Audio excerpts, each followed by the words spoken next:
Isang araw lang ba ang meron ka para libutin ng Baguio City ngayong panagbenga? Kaya pa rin sulitin yan. Tara! First stop, ang tinaguriang puso ng lungsod, ang Baguio Cathedral. Bukod sa pagiging lugar ng dasalan, dinaray ito ng mga turista dahil sa panoramic view ng lungsod at iconic nitong facade. Mula rito, bumaba tayo ng Session Road. Ang pangunahing kalsada ng lungsod ay puno ng restaurants, cafes, ukayan at pasalubong shops. Inaasahan din ang Session Road ng Bloom mula ika-2 hanggang ika-8 ng Marso, kung saan pansamantalang isasara ang kalsada para sa street performances, food stalls, art displays at iba pang aktibidad bilang bahagi ng Panagbanga Festival. Session Road. Session doon kami. Kasi before, We're city people, oo, right? Session Road sa ano kami. We don't like Gusto namin night market. Yeah. SM. Tsaka yung food trip, di ba natin sarap. the food is very... Tsaka yung ukay-ukay.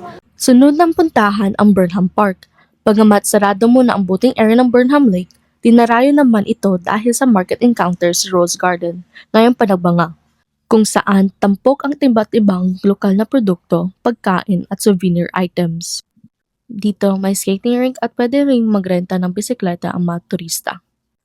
Mula sa city proper, maaring dumiretso sa Mines View Park. Dito, makikita ang sikat na overlooking view ng kabundukan at mga tindahan ng pasalubong na patok sa mga bumibisita. Malapit din dito ang The Mansion, ang opisyal na summer residence ng Pangulo. Isa ito sa mga pinaka-popular na photo stops ng mga bumibisita sa lungsod. Para sa nature at cultural experience, magtungo sa Baguio Botanical Garden. Makikita rito ang iba't ibang halaman, bulaklak at likhang sining sa mga sumasalamin sa mayamang kultura ng Cordillera.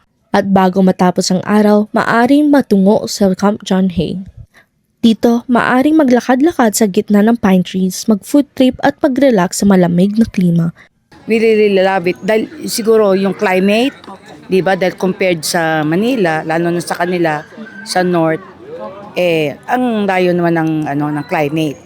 Talagang lamig dito. And I really love how I kind of, experience life here dahil disiplinado at, mababait ang mga tao and masarap ang food, ang daming, magandang experience. Sa loob lamang ng isang araw, mararating ang ilan na pinasikat na pasyalan sa Baguio, lalo na ngayon Panagbanga Festival.